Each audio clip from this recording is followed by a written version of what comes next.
Le comice est une plante bulbeuse assez originale. On l'a surnommée fleur d'ananas en raison de la forme assez étonnante de ses fleurs. Elle fleurit en fin d'été, vers le mois de septembre. C'est une plante qui a besoin d'un sol bien riche, bien drainé.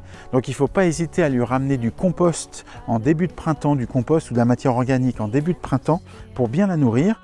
Vous pouvez aussi la cultiver en pot parce qu'elle n'a pas une très grande rusticité.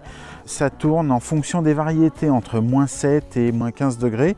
Elle sera plus résistante si vous enterrez profondément le bulbe, c'est-à-dire d'au moins 15 cm, et si vous n'hésitez pas à mettre un bon paillage de feuilles autour de la plante en hiver. Elle est caduque, son feuillage disparaît, et en fonction des variétés, elles vont monter entre 30 cm de haut pour les plus petites, jusqu'à certaines dont les hampes florales peuvent atteindre 1,50 m et plus de hauteur. Les couleurs des fleurs sont pourpre rosé comme celle-ci, verte et aussi très souvent blanche. Le comice a besoin de beaucoup de soleil, donc choisissez vraiment une situation très ensoleillée. Pour l'arrosage, il faut que la terre reste fraîche, mais évitez qu'elle soit détrempée. Comme beaucoup de bulbes, ils n'aiment pas avoir les pieds dans l'eau. Et puis, si sa rusticité n'est pas tout à fait suffisante pour chez vous, n'hésitez pas à la cultiver en pot. Dans ce cas-là, vous mélangez du sable au terreau de plantation, c'est très important pour que le drainage soit bon.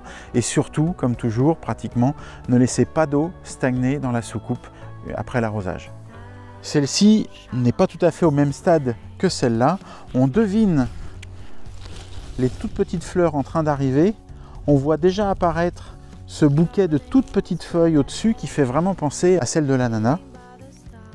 Et on voit ce feuillage vert, charnu et très légèrement festonné. C'est vraiment une plante très décorative et originale.